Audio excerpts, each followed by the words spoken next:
Christopher 1. Thank you very much, Madam Deputy Speaker.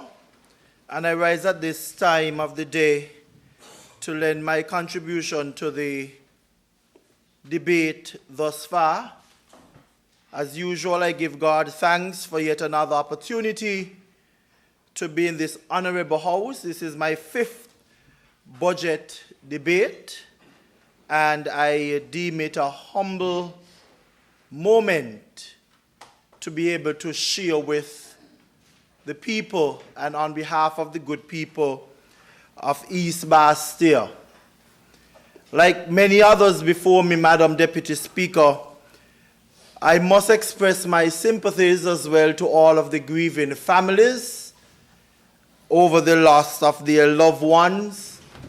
My prayers are with them. The churches are praying for them, and of course, I call on all road users to be careful when driving. I usually say, if you're speeding, you get in an accident, you have to wait. So it's best for you to take your time to get there. But Madam Speaker, as usual, there are a lot of negative energies that sometimes try to surface themselves. And as I start my presentation, the scripture Proverbs 15:1 came to mind this morning. And I'm reminded, a gentle answer turn away his wrath, but a harsh word stirs up anger. That being said, Madam Deputy Speaker, I consider it my singular honor to support the Honorable Prime Minister and Minister of Finance and the mover of the bill, who most aptly outlined the 2025 fiscal package, which will continue to shape the transformation agenda of the government and people of the Federation. Each year's budget builds on the steady strides we have made since coming to office in 2022 of August. Bearing this in mind, we further articulate our work towards fulfilling the vision of creating a sustainable island state in which education, housing, youth development, and empowerment, gender, and the care for the aging and other abled among us is a priority. The bill before this honorable House reflects the government focus on the path of strategic investment in social development that we need to travel as a people to raise the national profile and build resilience into all facets of a developing agenda. Under the able guidance of the Financial Secretary, Mrs. Hilary Hazel, the Ministry of Finance has produced a package of fiscal measures that reflects innovation, inclusivity, and sustainability. It reflects our disciplined path forward as a progressive nation. And again, I express sincere thanks to the Ministry of Finance for their guidance thus far. While the budget, Madam Deputy Speaker, reflects the great task of national transformation that lies before us in all sectors of the economy and society, there is substantial emphasis on the strategic investments we will make in the areas of education, housing, and social services as foundational pillars for national progress. As leaders and planners, we present a budget that brings benefit in all aspects of nation building and people empowerment. Our number one priority, Madam Deputy Speaker, as a government is the empowerment of people. I repeat that. Our number one priority as a government is the empowerment of our people. As such, the budget reflects the government's commitment to unlock the full human potential of all our people, build inclusive communities, and create a resilient country. Our approach to budgeting and governance ensures that every citizen benefits from national progress while we position the country to thrive in a sustainable and innovative driving future. Madam Deputy Speaker, the progress we make as a country is reflected in the 2023-2024, and I quote, United Nations Human Development Index, which reports St. Kitts and Nevis, that is, rank as first in the region.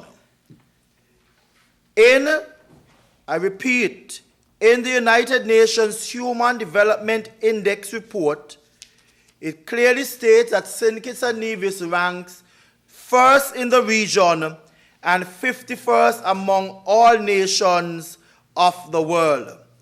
Madam Deputy Speaker, while the world knows that our country stands among giants in the areas of life expectancy, education standards, and standard of living, a caring, progressive, and future-focused Labour Party administration will chart the way forward to greater success through innovation, ensuring inclusivity, and fostering sustainability. Madam Deputy Speaker, while we leave none behind,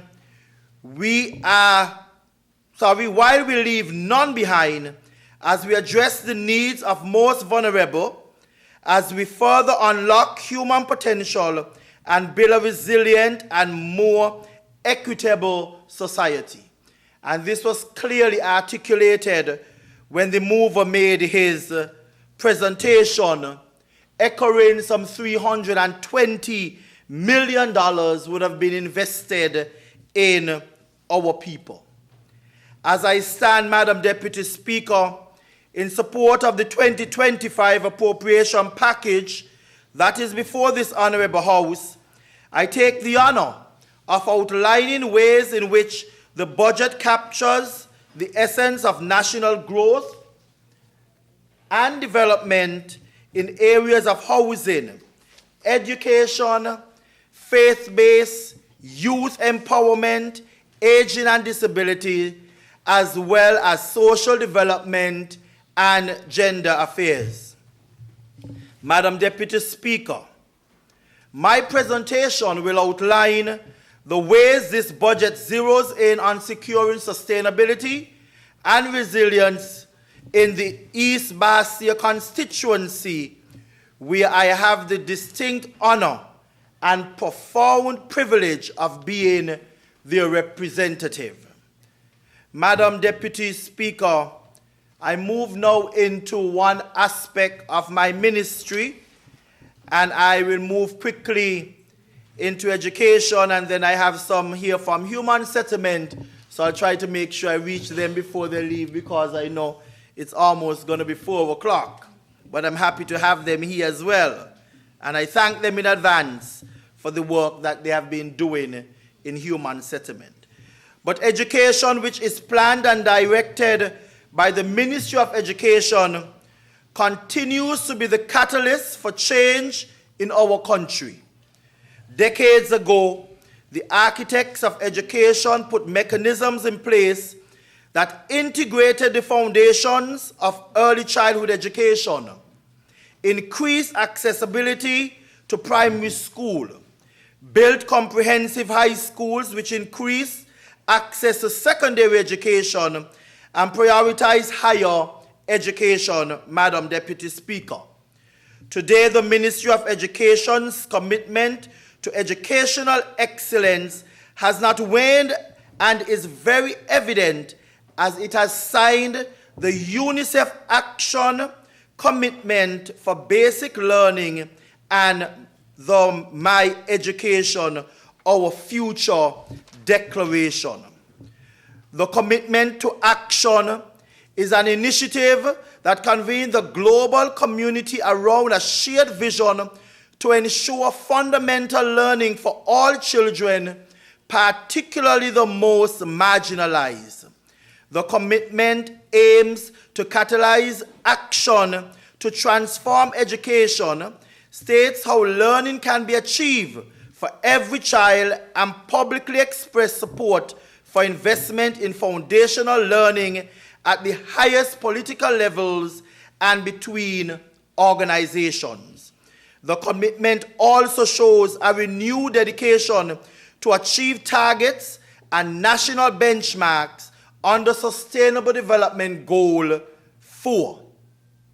In 2025, Madam Deputy Speaker, the budget further the aims of the Ministry of Education, which are: 1, building of partnerships with local, regional, and international stakeholders.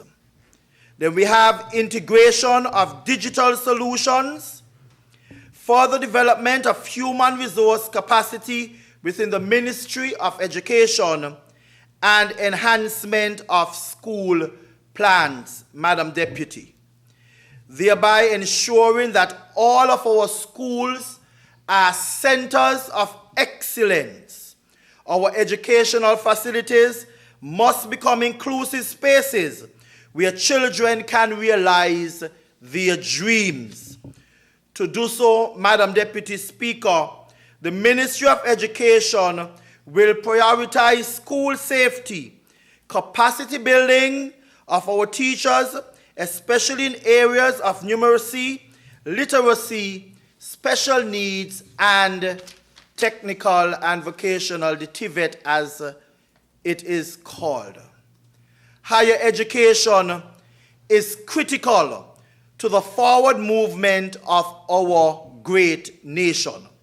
Our local community college, Clarence Fitzroy Bryan College, which provides free, and I repeat, which provide free tuition, free quality education aimed at the opportunities for training as well in critical areas of TVET, such as the solar energy, which again was highlighted in the Prime Minister's presentation, and other 21st century educational programs.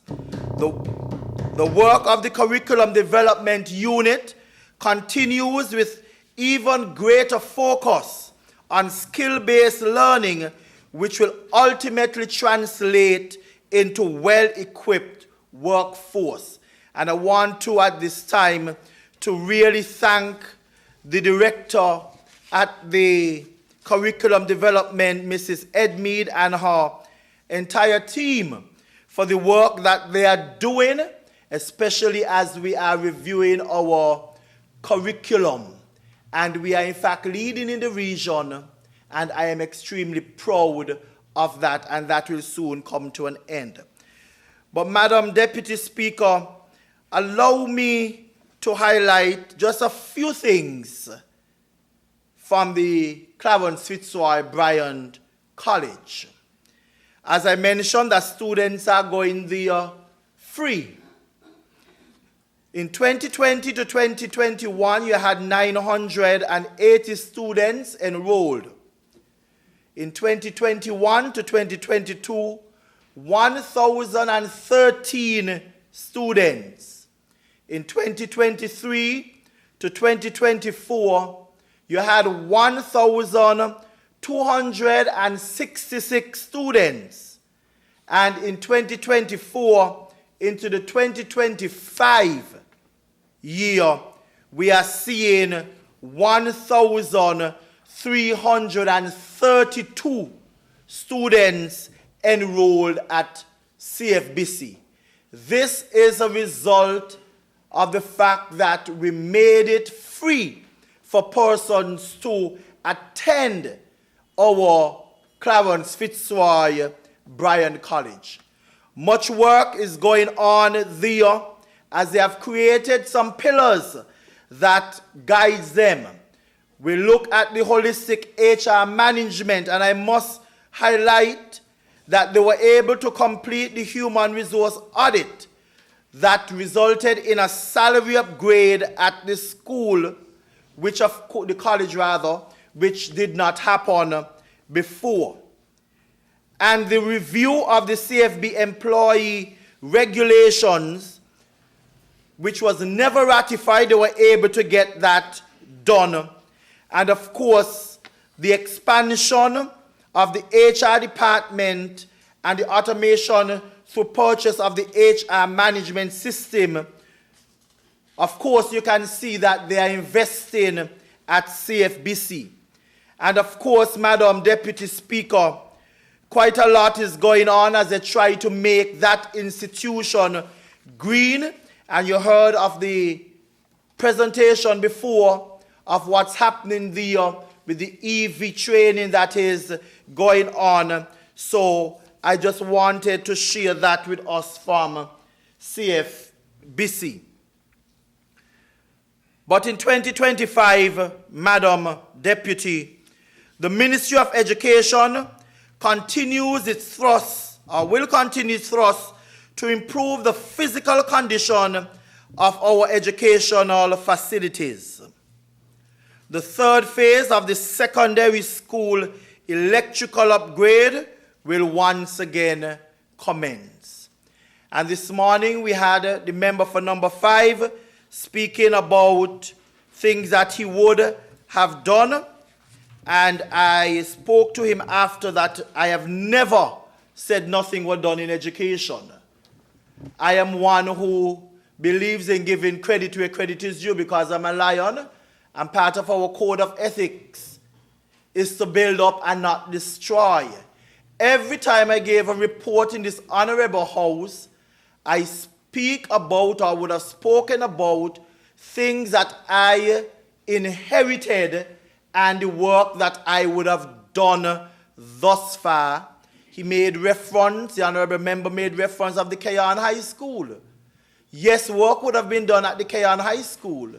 But when I came in 2022, the reality was I inherited a block where there were no doors, no windows, no electrical outlets, and I moved towards fixing that. And other things that happened while the school was going through that phase, which they hid. They did not share it with the teachers, and we were up front. We got them involved. The teachers' union were involved in the Keyon issue. We shared every report with them. And we were able to work through this with the Standard Brewer. We did all of the work that needed to be done. And thank God the Keyon High School is up and running. And of course, there are much more work that needs to be done in that school and other schools. And we are going to be working towards that, Madam Deputy Speaker. But it must be noted as well that in my short 2 years, millions of dollars would have been spent on upgrading a lot of these institutions. Keyon High School, a new bathroom, spaces were redone, remodeled, where they did not have proper stairs. We put in stairs, Madam Deputy Speaker. We gave them electricity in all of their first form, second form, all of them. We outfitted that school. And we got donation from the group in the Keyon group, donated furniture along with others, and we outfitted all of these schools. We know that government is continuous, but we cannot not tell the truth. A lot of these spaces were left abandoned or dilapidated, and we did work towards that, and we will continue to do that. In my short time, in 2 years, we have renovated 5 bathrooms, each one of them coming up to probably close to $400,000.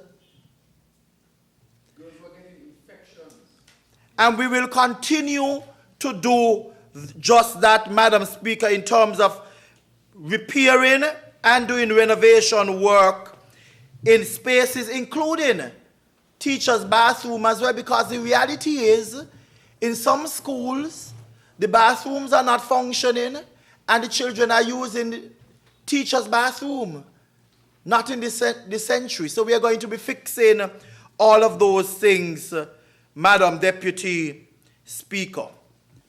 But I just thought it was important for me to highlight that we have already completed 5 bathrooms that have nothing to do with down at SEMS.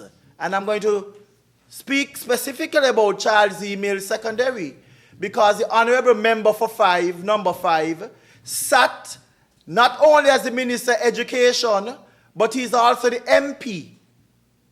And they were down there without proper bathroom facility. Electrical issues, $2.2 million spent on one school alone with upgrading electricity. We gave them a cafeteria. And as I speak, we are working on repairing the wooden floor from the building that is down there. So we are working. But like I say, it's only 2 years. But people think that you would have been around for 20. And others who had opportunities did not do the kind of investment that we have done in 2 years, Madam Deputy Speaker. But as I move along, Madam Deputy Speaker, we will pay great emphasis in 2025 on autism.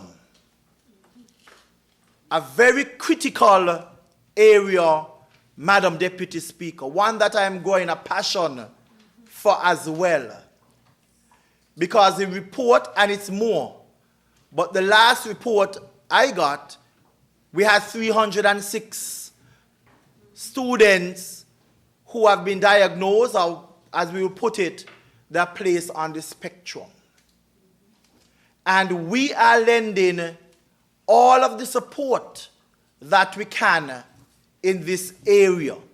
And I want to thank Dr. Claxton from our Spectrum Center and her team, who are doing a fantastic job with trying to assist our students in this area.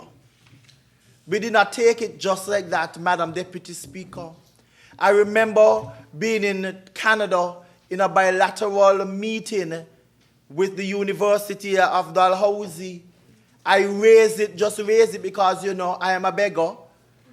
And I was talking and I tell him this is an area that I would want some help in.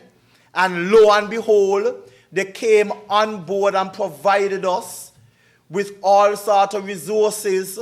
So our teachers now would be positioned to get training to deal with some of these students in their classes. And from what the university is telling me, these training, which are certified as well, they are at no cost. While we help these students, Madam Deputy Speaker, we have placed teaching assistant in all of the schools that require these, and if they need more, we are going to use the resources where we need to do it. Dr. Rosen as well, her group, they are doing their best. But again, I am going to make an appeal for some Kittitian or Nivision. The time has come for us to get our own speech therapists and our own occupational therapists. And I said it about 2 years ago, and I'm going to say it again because the Minister of Finance is here. We will have to provide scholarships for these 2 areas because they are critically needed.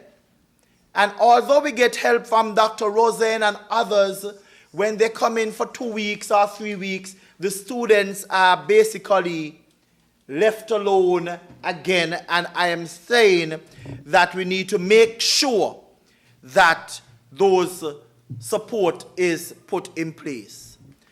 Madam Deputy Speaker, I'm happy to report that work would be done at the Joshua Obadiah Primary School. The member for number 7 like to ask about it. The member also had an opportunity when it was there to make sure it happened, as he indicated that we could have done it as an emergency procurement, but he never did it. But I am delivering the school starting in the next year, 2025. And Madam Deputy, I must report, whereas in the past one person might have built a big school, 3 contractors going to be over there working, for we have to spread it right around. So, Honorable Member for number 7, I will deliver that school that you did not get an opportunity to deliver. I am happy to say that much of the preparation have been done in terms of the work, and we are looking forward to a bright and grand, active 2025, Madam Deputy Speaker. The Basia High School, Madam Deputy Speaker, that will be delivered. It's unfortunate sometimes how leaders parade or try to grandstand when they know all that surrounds the Basia High School. For 7 years, Basia High School coming, and the Basia High School ain't come. But $21 million was invested in managing dirt for the Basia High School. And work on the new Basia High School started almost a year and a half ago. And everybody would know that these big projects, you just can't put them up there at a matchbox. You have to get the grounds ready. You have to get designs and that kind of stuff. And we are at a position where I presented to the nation, after the consultations with the schools, the principal, the PTAs, I presented it here in Parliament that we are now going to move on delivering the Basia High School. And I want to commend our local architects, because most of the design of the Basia High School the ideas that is, came from our local architects who are on board. So they too will be proud of what will be placed at the original Basia High School grounds. So I just wanted to, because the Honorable Member for number 5 was saying Basia High coming. But which one the Basia High was coming most? One for 7 years and they had sign up and down the place, Basia High School coming, had 2 groundbreaking ceremony, clean down the land twice, and look, the Basia High School that I promise we are delivering it in 2025 as scheduled, Madam Deputy Speaker. The start of the school, of course. Of course, Madam Deputy Speaker, we will continue to work on professionalizing our teaching force. Of course, this help came from UNESCO, and it is close to completion, because our teachers, they are equally qualified as persons from other professions, and we want to give them that respect. So we are working on wrapping up the professionalizing of our teaching force, Madam Deputy Speaker. Madam Deputy Speaker, in 2025, we will continue to partner, of course, with the government and the good people of the Republic of China and Taiwan to procure an accessible vehicle for the ministry. This vehicle, when it is received in the second quarter of 2025, this will be used specifically for those students who are differently abled, Now, this has nothing to do with the two brand new school buses that we bought already. And we have already procured the two electrical buses to the good people of the Republic of China and Taiwan. So we are on our way in 2025 for them to be right here to be used. And they were so gracious as well, Madam Deputy Speaker, where some students from the CFBC would have traveled to Taiwan and others to be trained in those vehicles as well. In 2025, Madam Deputy Speaker, we are hoping to begin the formal certifying of skills of our people, that's the NVQs. And the CVQs, in 2025, we are going to be delivering on those qualifications, because our skilled men and women must be recognized and be able to compete in any space that they would have gone. And the budget provides for this, Madam Speaker, with the programs that we have in place and the delivery that we are going to do. And at this juncture, I want to thank the Chamber of Craft in Germany for the work that they have been doing in assisting us to get there. Yes, the Honorable Member for number 5 spoke about TVET, and yes, TVET has been there for a while. If my memory serves me, it might have even been when the Honorable Member for number 7 was the Minister of Education. In those days, not much was done, Madam Deputy. But now, much more is being done. And I want to thank the director, Dr. Courtney Thompson, for his leadership and his passion. He also served as the chair for Cantor. Very serious about ensuring that we deliver on this. A number of persons right now are being tested to get their certification. One I could highlight because he happened to be one of my friends who I know. And he happened to be on the STEP program working in the maintenance department for the Ministry of Education. Skilled carpenter, joiner, whatever you want to do, handyman. But there is nothing he has to show other than photos. And the team is working with him, Madam Deputy Speaker, putting his portfolio together, examining him while he's working on projects. He's building a cupboard, somebody's there monitoring him. And at the end, he will be able to get his certification. And this is what we want. It was just the other night in a Queen show, the Miss Talented Teen. A young lady approached me and said, I am a hairdresser. I've been doing it for many years, but I am naturally skilled. But I don't have a certificate. I would like to know how I can get a certificate. And I was able to guide her as to how she would be able to get that certificate through the same TVET program, Madam Deputy Speaker. I also want to thank the Republic of China and Taiwan for their investment in education. I know they're giving all areas, Madam Deputy, but you know I'm education, and the last time I checked, I have the biggest portfolio in the Caribbean. So I know I'm going to have to ask for extra time, but I'm trying not to.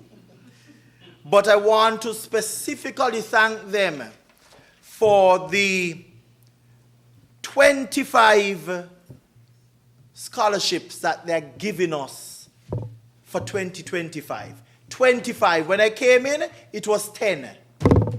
And I pleaded, and it went up to 15. I traveled to Taiwan, and I lobbied for 30, but I told them I'll be settled with 25. and we got 25.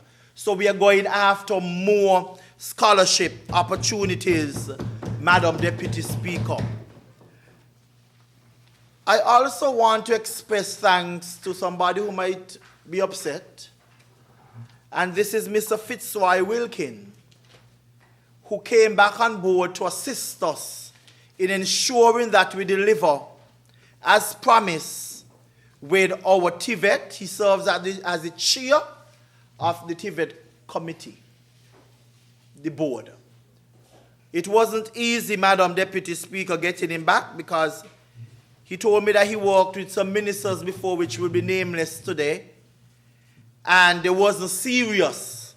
And I pleaded with him, and he came back on board, and I can say that we are further ahead, Madam Deputy Speaker.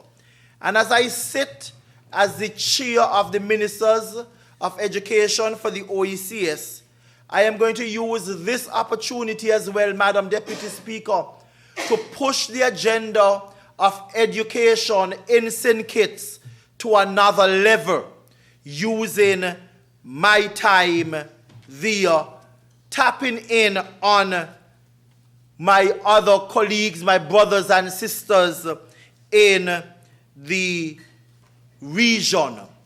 One of the areas, of course, that I know I'm passionate about is that I made a promise that teachers, the lesson planning would be digital. We have made some strides. The work have started. We have made some strides, and I am confident that we are going to reach exactly there, because our want-to-learn platform that we have, the one-to-one laptop, One Learn,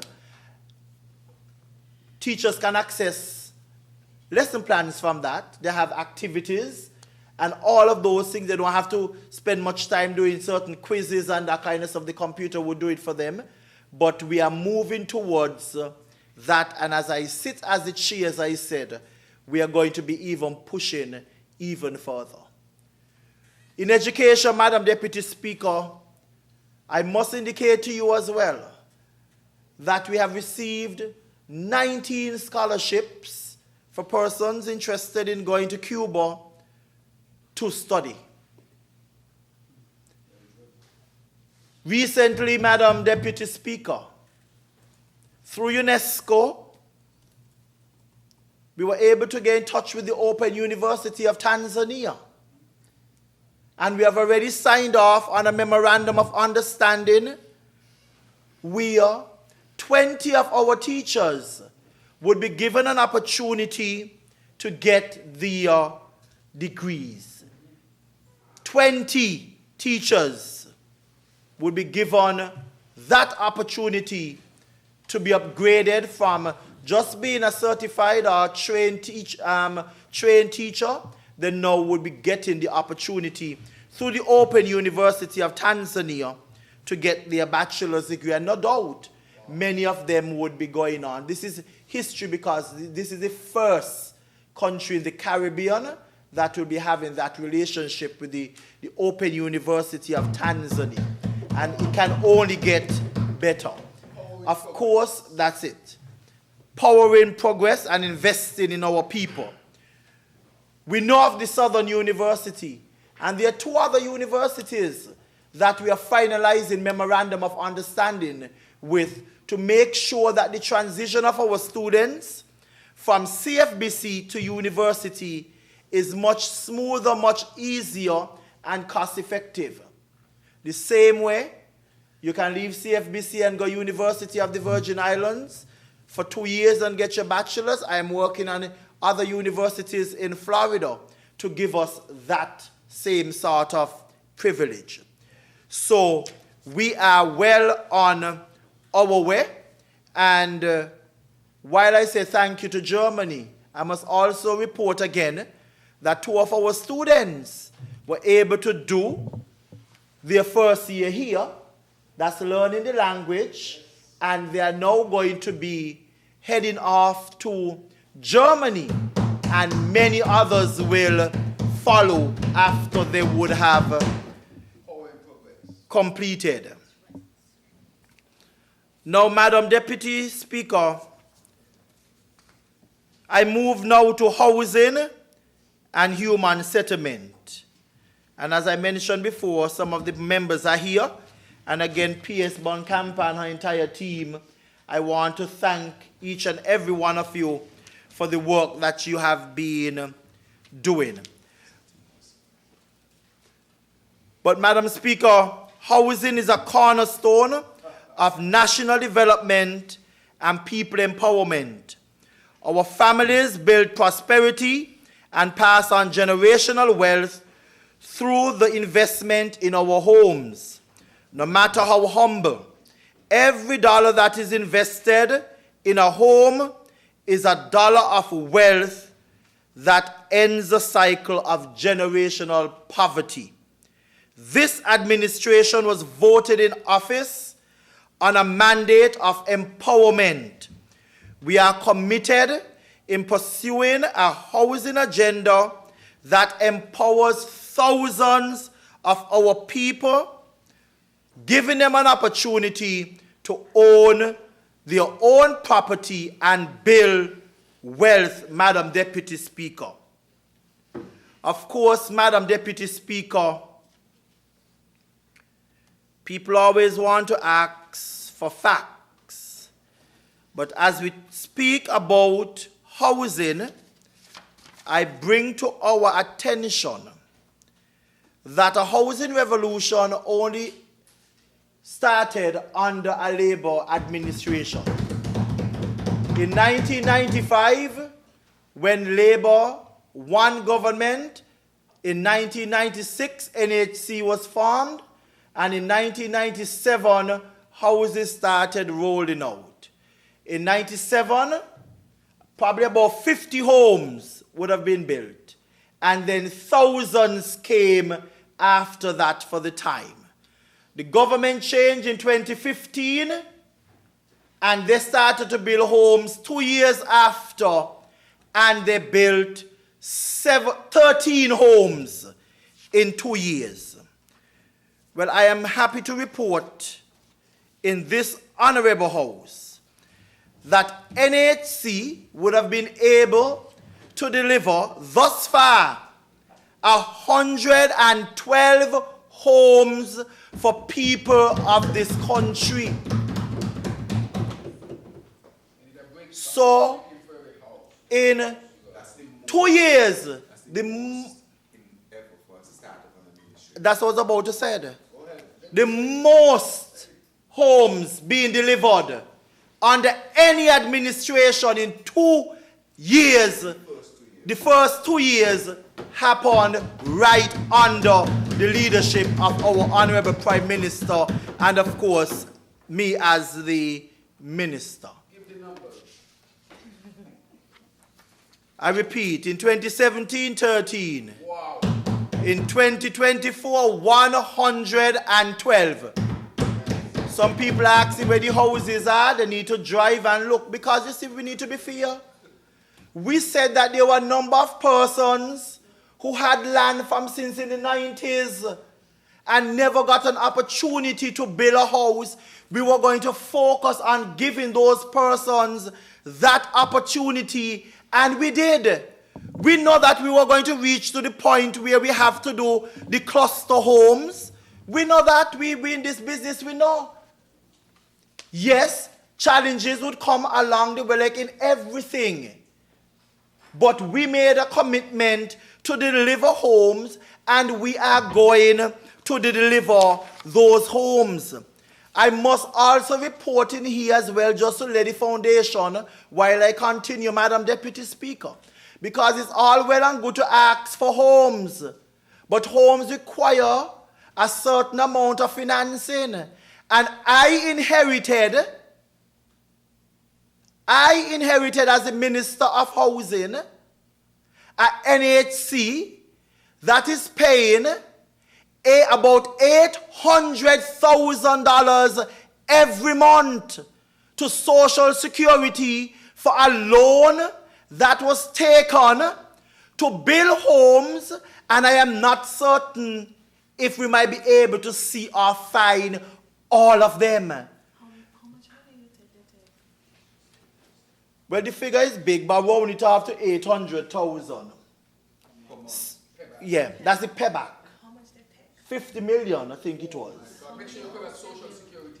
50 million will take on, but I pay.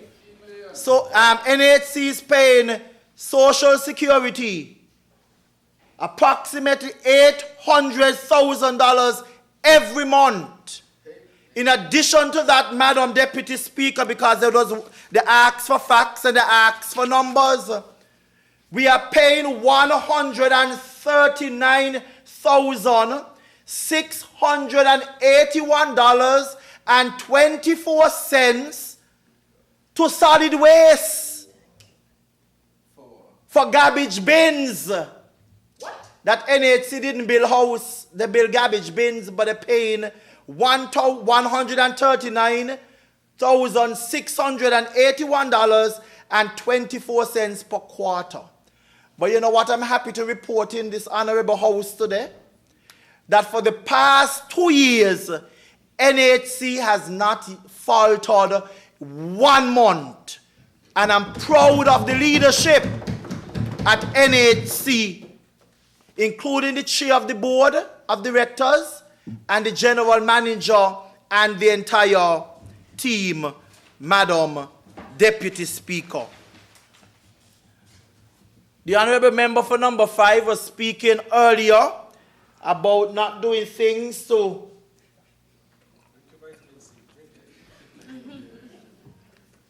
ease in, let me say, some of the squeeze, but I want to find out from him.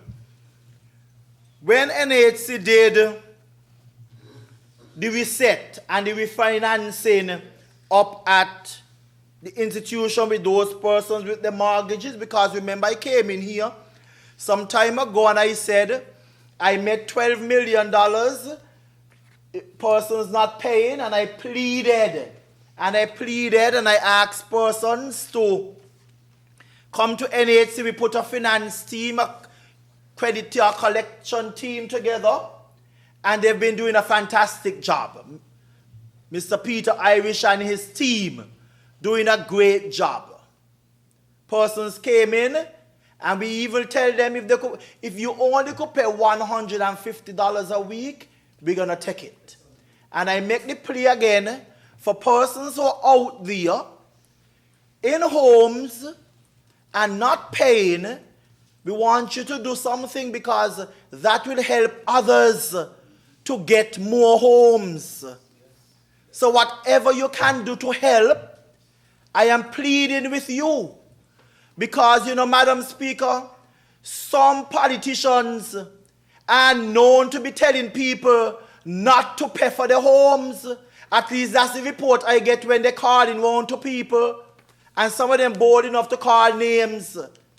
But we have a responsibility as leaders to help our people understand the ownership of a house is an investment, and their monthly payment must be a priority. And we are going to work with everybody. So we're paying $800,000 and we're paying another $139,000.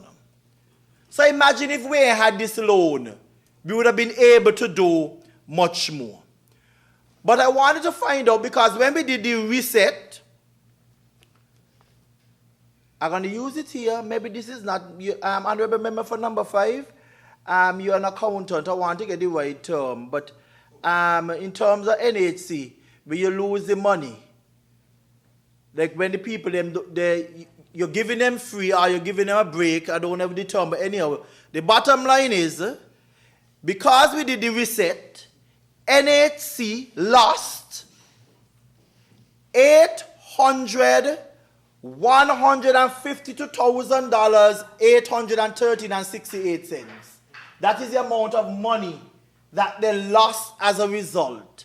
In addition to that, because persons were saying, this what, 8, no, not this 8 million. Oh, me, I'm almost fall down. The receipt, sorry, $8,152,813.36.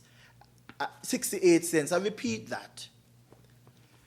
As a result of the reset that NHC did, we had about 335 loans were refinanced and 608 reset.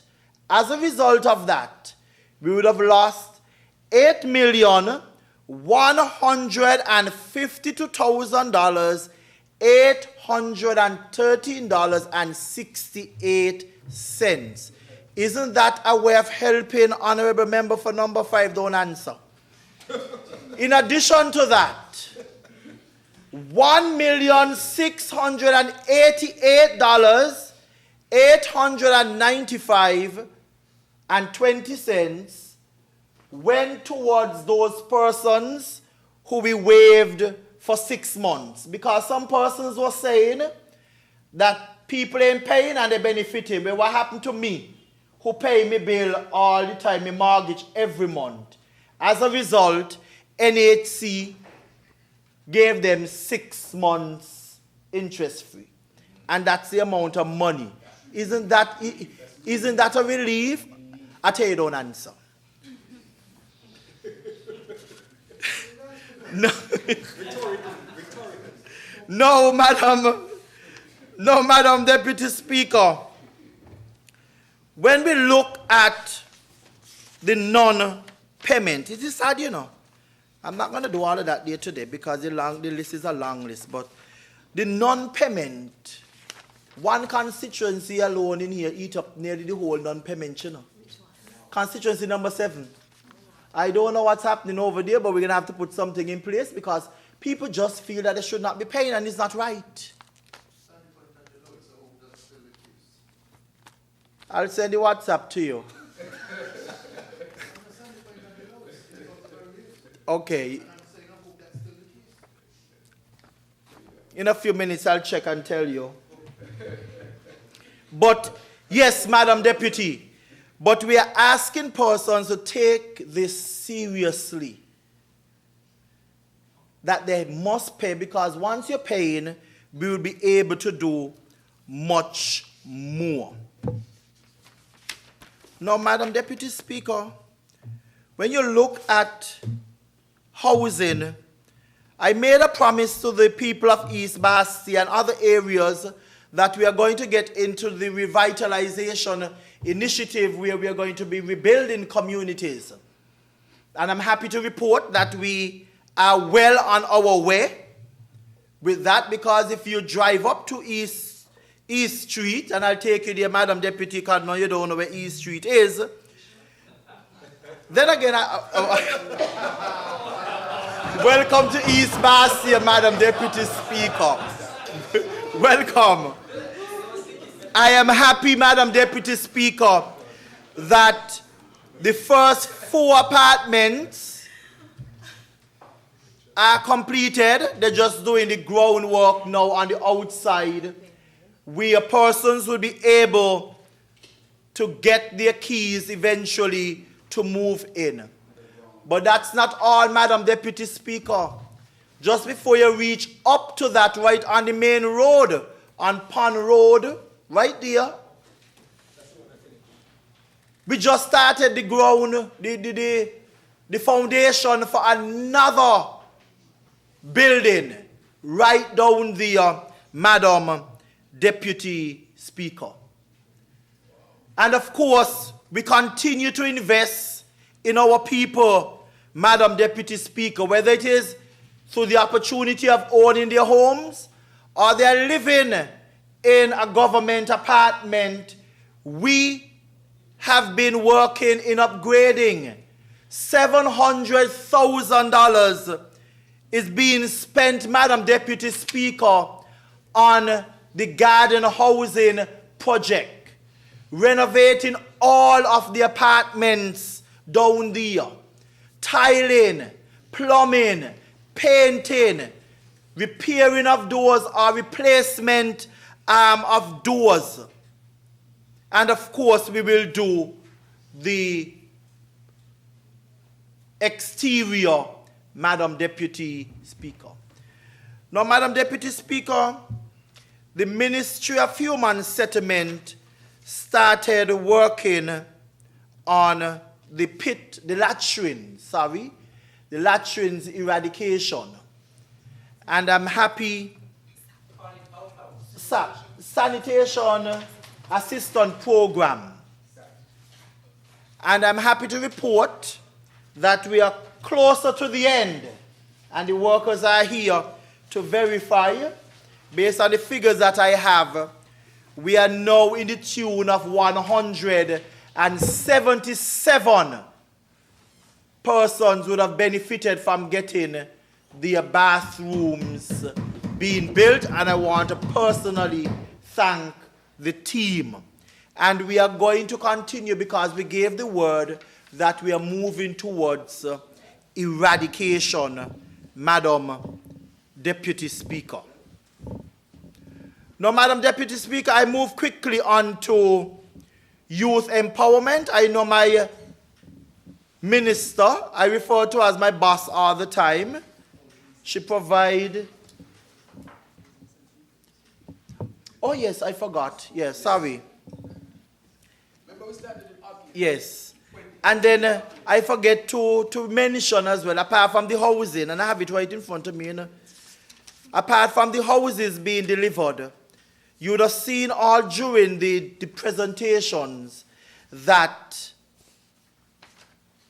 we went to Atlas and we dug 20 foundations there, 30 at Stapleton, 30 in Sandy Point, and would be the same or could be more down in Newton Ground. It depends on the layout of the land. Where we have started the cluster homes now. Now, Madam Deputy Speaker, that has nothing to do with those 300 persons who have been pre-approved out of the pre-approved lots from our financial institutions. So quite a lot is going to happen in 2025 when it comes to home and housing solution. I know some persons might have gone to the bank and the bank might have indicated that they're not qualified. That's okay. That doesn't mean that you're not going to get a house, because we have innovative ways that we are going to be launching that will benefit those persons. The reason why we did that is because St. Kitts is not really known for having all of the data. And we wanted to know how many persons are interested in homes. And the database revealed that about 4,000 persons would have applied in terms of sharing their details. And as they go through the process, they are updated, and we know. So we know already, out of the 300 that went to the bank, we already have an idea of how many of them were not approved. And not being approved doesn't mean that they can't get. It means that they couldn't get maybe the house that they wanted. Some wanted a 2-bedroom, but then they might have to settle with a 1-bedroom. But we are saying that we are going to provide opportunities where persons will be able to get their own homes. And of course, Madam Deputy, there are some persons who might not be ready for home ownership at this present moment, but they would prefer to go in one of the vertical homes, apartments that we are going to be providing until they reach that place where they can afford ownership. We are about bettering persons' standards, Madam Deputy Speaker. Now, the Honorable Member, Senator rather, would have highlighted some of the work done in youth, but allow me, Madam Deputy Speaker, to just share my own touch, because as the ongoing focus on sustainability, thereby building resilience in our society, is a part of our national agenda and is highlighted in the Ministry of Youth Empowerment mandate, it is important for us to ensure that youth are a part of this empowerment agenda. And of course, the youth department continues to build strong connections with our young people and acknowledges their role as architects of change. Apology, Honourable Member. I apologize for cutting you off. You have half hour remaining. Okay, thanks. Okay. That was quick. Yes. Architects of change and providers of candid feedback. That's why I like to be around the young people. That's why you can boast so much about my products. And I'm looking forward to reaching that age of 50 because my young people keep me in that mold. Don't drop all your chain, Deputy Speaker, you heard me. But they would have been engaged in a number of activities, and I am pleased, Madam Deputy Speaker, with what's happening there at the Ministry of Youth, because that's my baby as well. And I am happy because up to the very leadership now came through my hands, and leading, that's a real rewarding thing and feeling as well for me. But I like the creativity in their programs, because during the Easter, they had their camp, and many of those young people, and I think this camp would have been done with the Cotton Thomas Comprehensive as well, because we don't leave anybody out, and they would have been exposed to me making conky. Can you make conky, Madam Deputy Speaker? Okay. So, Honourable Member for 3 can't do it. Of course. Okay. Yes. But what was really super sweet about the summer camp, member of number 3 can make conky, just for the record. But what I liked about the camp, Madam Deputy Speaker, is the fact that the ministry took time out to share with the children about the Sustainable Island State Agenda and the Sustainable Development Goals and the importance of them being responsible citizens. And I want to thank the Ministry of Economics, Development, and also Sustainable Development and Environment for the work that they would have done in the National Development Planning framework, sensitizing our young people. And the strategy was simple. You want a message go out, give it to children. They are going to carry it. And they carry it well, Madam Deputy. So I just wanted to thank Honorable Senator Dr. Joya Clark and her team and Senior Minister as well with that.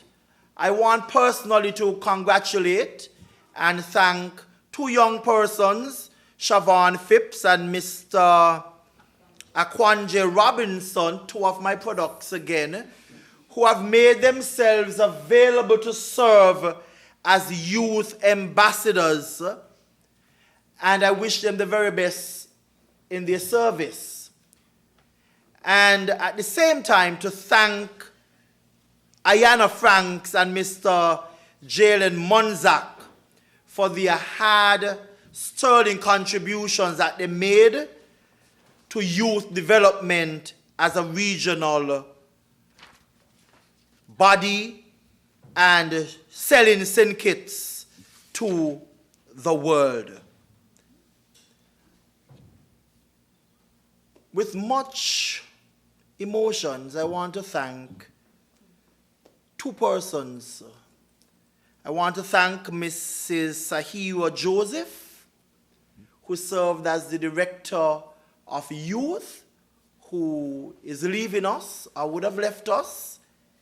And I really want to wish her and her family the very best. She gave of her best, Madam Deputy. Of course, I trained her. And her devotion to duty came, pardon? You really bought her new? Yeah, she was with me at the PEP, and then she went youth. You was my minister, yes. Nothing wrong with that, but it's my youth. Yes, it's my youth. Oh. I remember I carried a PEP with me as my accountant. Yes. Okay, honorable members, let's continue. Let's continue. No, Okay.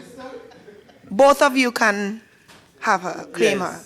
Let's continue. But I wanted to thank her for her service and the energy and passion that she brought. And I also want to thank Mrs.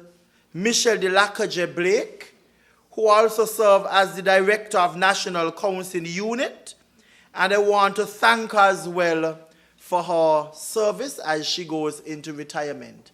I remember in 1998 when I went to social development, Michelle took me as her big brother or her son, whichever one you want, because I was very, very, very young. And she molded and guided me, and I want to express that to her as well. Now, Madam Deputy Speaker, it is no secret that aging or being around the seniors is something that, for me, I just love doing. Up to this morning, I got my call. I had to normally check on some seniors. I went, got my usual bush tea, and she prayed with me. But and she's 82, eh? But what was really pleasing for me, and I think she prayer work, I remember hearing her say, Lord, please control his mouth. Allow everything that he says is what you want him to say. And I know she might be listening. So, Mother, your prayer worked. But I want to highlight, Madam Deputy Speaker, something that the seniors are embarking on. Well, the minister spoke about the senior daycare that we have, the daycare centers, and we are going to be expanding. But they're also in 2025 working towards a radio program that the seniors would be able to have for themselves. So they'll be sharing stories, having conversations with the elders, and of course, giving us nuggets of knowledge. And I really want to commend them and to thank the leadership as well in that ministry, P.S. Lewis, Tafari, and the entire team for the work that they are doing. And in 2025, greater emphasis would also be placed on our seniors as we move towards getting more home care officers around the island to assist with that. I move quickly, Madam Deputy Speaker, to the Ministry of Ecclesiastical and Faith-Based. Madam Speaker, inclusivity and sustainability in the budgeting process should include the work of strengthening the moral, ethical, and spiritual fabric that covers the nakedness of a society. In all our planning and endeavoring to achieve greatness as a people, we have to recognize that it is the household of faith that keep us as a nation even during the darkest nights. Madam Deputy Speaker, the government remains steadfast in its support of ecclesiastical and faith-based matters to implement the necessary measures that enhance connection and engagement, moral awareness, and unity in our society. The ministry partners with the Evangelistical Association, the Christian Council, and the Seventh-day Adventist Church, and others to develop a calendar of activities for 2025, which includes the National Day of Prayer, which we know is February 28th, the Intradenominational Day of Prayer in Nevis, breakfast seminar for pastors, and the one-day clergy conference. And I must also say last year we brought Jesus in the City, or we partnered with them, and it was a tremendous success. And we're looking forward to that again next year, and also Praise Fest. As part of our commitment to supporting the church and faith-based organizations, we have created a database, Madam Deputy Speaker, with information about these organizations, facilitating accessibility in terms of information sharing on various religious occasions within the Federation. Of course, as we move forward, we look for closer relationship with all of our churches and our faith base. Now, Madam Deputy Speaker, I move to step while I get closer to wrapping up with the extra time. As you know, Madam Deputy Speaker, the STEP program continues to be a blessing to many. And it was revealed by the Honorable Mover, member for number 8, that we would have invested $124 million in the STEP program. Just close to 3,000 persons employed. But quite a number of that, Madam Deputy Speaker, is a part of the private sector. But I continue to make a plea with those persons attached to the private sector in terms of partnering with us in helping to carry the wage. We probably start off with a half and then eventually when you can. But I'm happy to report that a task force is in place and I am awaiting the report, and based on the recommendations, we will be able to make some necessary changes, but we will continue to support our people. It is our wish that we return to training and setting up one for entrepreneurial skills or abilities, setting up their own business. And a great emphasis, Madam Deputy Speaker, would be placed on home care. So we might have to reposition certain persons, get them certified. And I am pleased to report that the STEP participants, they have opportunities to go to AVEC, and they are paid while they go to school. And in November, 21st of November, 17 persons graduated from various disciplines, namely cosmetology, office administration, electricity, food preparation, welding, motor vehicle repairs, air conditioning, and refrigeration. Additionally, 12 participants are enrolled already in the 2-year program. And I also must report that in 2024, 24 persons through the STEP program completed the elderly care course at the CFBC. Additionally, in February, 25 persons graduated from the Rivers Career College in Canada, becoming certified caregivers. And I see the director of the STEP program here, Ms. Jennifer Evelyn. I really want to commend her on her leadership and to thank her as we continue to serve the people. Now, Madam Deputy Speaker, I couldn't come here in this honorable house and don't speak about East Bastia because I think they would not be well pleased. So I am happy, Madam Deputy Speaker, to be able to share with my people and outline how this budget will be able to benefit all of them, all of the communities that I represent. I don't think it's as many as I heard the honorable member for number 3 named out, but I am from 4th Street East, straight to the peninsula.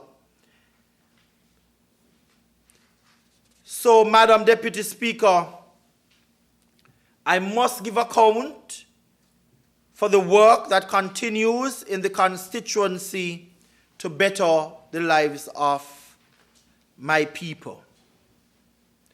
You heard the honorable member for number 3. He spoke about the desalination plant that is happening there. That will benefit persons in my constituency. So I am grateful to have that in my constituency. The road refurbishment, we started some roads and we are going to move towards even some more vigorous action and movement in the constituency. Southwell Drive, that's the one by the dental lab and the Tucker Clark, that is a priority road. George Street is also a priority which we are going to deliver on, and there is one in Bird Rock.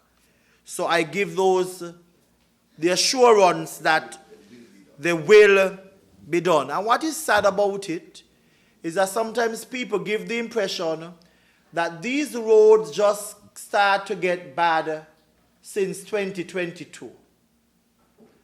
And if my memory serves me right, I don't know when was the last time that road would have been surfaced, because I remember when I was doing my campaign leading up, I used to call somebody pothole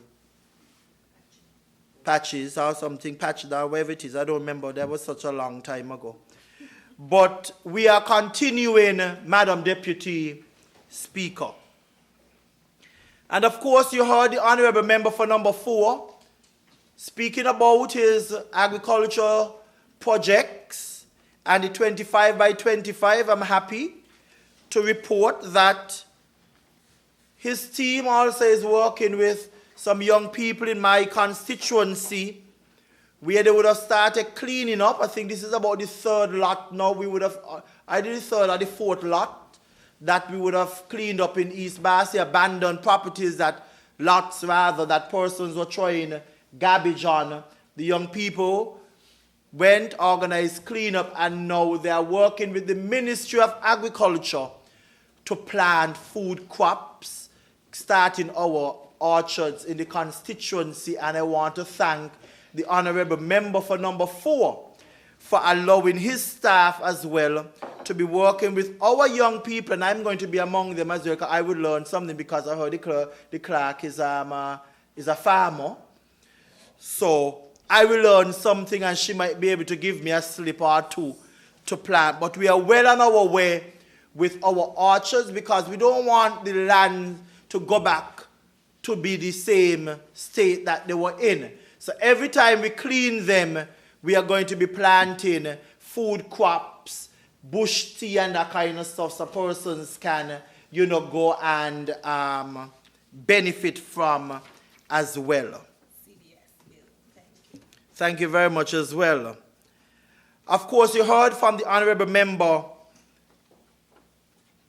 for social development the expansion of the daycare for the seniors program, and that also benefits my constituency, because we started right there in constituency number 1, and we will do what we have to do. Now, Madam Deputy Speaker, last year I mentioned 11 things that I wanted to work on in my constituency, and I am happy to report that I was able to deliver on those things, Madam Deputy Speaker. I invested in small businesses.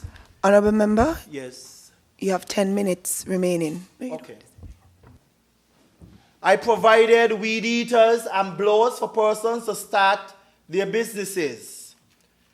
Provided a compressor and a spraying gun or what the machine for somebody who was in mechanics. Sandblaster. Vacuum cleaners for those who were doing car washing. Barbecue setup, support. Drink drop-off at the various bars. Suites for tray operators. Invested in young caterers. And the list can go on and on, Madam Speaker. The name of the street name, you put it back up, the names, signs. Very quickly we are going to, with just the young people, did a picnic park area on that street in the constituency where they're going to be putting up a barbecue grill. It's already there, outfitted with tables and seats and domino games, and we're going to build a permanent barbecue grill so that persons can go there on a Sunday afternoon or whenever they feel like and have a family picnic there, and we are going to name that in memory of one of our community activists, Mr. Byron. And we are doing what we have to do. But I want to make something absolutely clear, Madam Speaker, because sometimes we allow social media to feel that they control our narrative or they control what we want to do. But it's not everything you do really should be highlighted, because I am governed by what the word says. And in Matthew 6, 3-4, it reminds us, when you give to the needy, do not let your left hand know what your right hand is doing, so that your giving may be in secret, and your Father who sees in secret will reward you. I know the time will come when you have to, but it's not everything, Madam Speaker, that you go and you put on social media. You go and clean at the elderly home. Why would you want to put that on social media? And then people feel that, oh, you're not doing this or you're not doing that. When nobody going to rush me. No, Madam Speaker, I am happy to be serving the people of East Bastia. They sent me in this honorable house, and I'm going to continue to do my best to represent them. I am available to my people. For the past 7 years, and that's before I got elected, every morning I celebrate my birthday celebrants in my constituency. And I make calls and wishing them happy birthday. And it's everybody, not like some people started and they stop, and then after they figure out who you be, they don't publish your name. I celebrate my constituents. I have regular family meetings in my constituency. My one-on-ones are very engaging, and that is where I learn and develop projects and listen to the people and know exactly, and I know I am listening to them. And many of the things we discussed in here came from the people, because we are listening and we are paying attention to what they are saying. We have our regular branch meetings. The last Friday in the month, I work from my constituency office, Madam Deputy Speaker. I am on a regular hamper distribution, whether it is food or adult pampers, whatever it is, to help our people. And I am not just doing this because I am elected. These are things that I have been doing just about all of my life, and I will continue to do that. People that call me, I go to every funeral. Sometimes you have 3 in a day.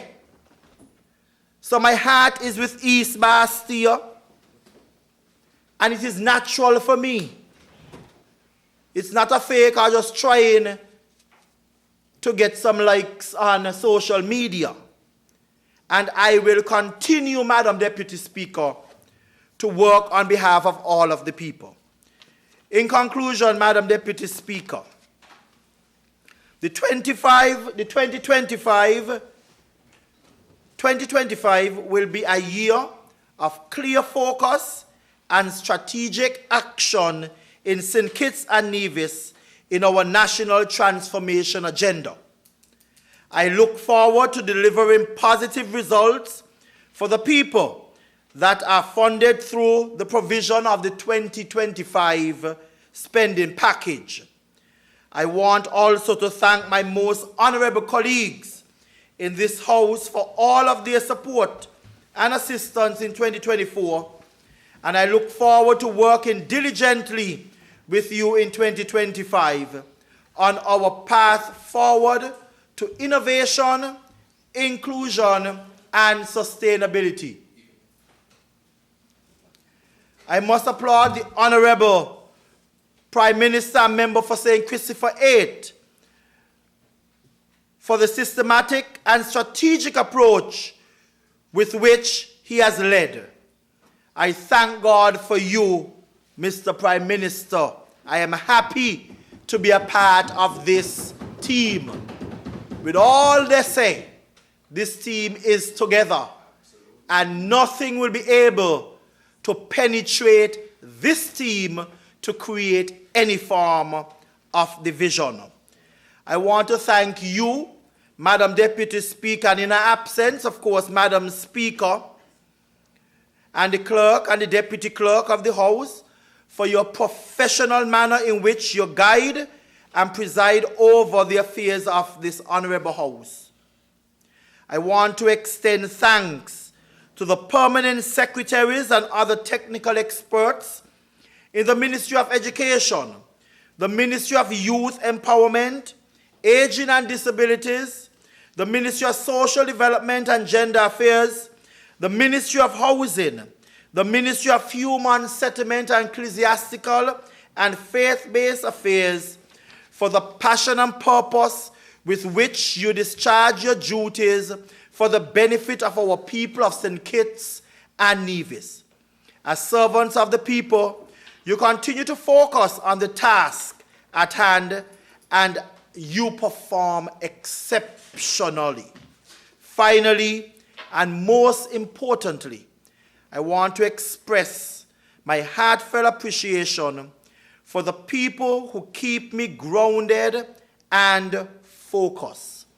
The wonderful people of East Basti, and of course this includes my beautiful wife and my supporting children and my supporting family, my nephew in Miami, my sisters, my nieces, all of them, I only have to make a call, and every time, all the time, they show up. Kitoi, Natasha, Avril, Jasmine, Val, I appreciate all of you. Yes, I did it because I'm not going to get Christmas gifts. The people of Gilahad Meadows, where some of my voters live, of Taylor's Village, Park Range, Taylor's Range, Ponds Extension, New Ponds Site, Ponds Estate, Ponds Pasture, Newtown, King Street, Lozak Road, Southeast Peninsula, Frigate Bay, Almonds. I say thank you for your support and also for your many calls and guidance that you have been providing, and your criticism as well. I value these and I look forward for them.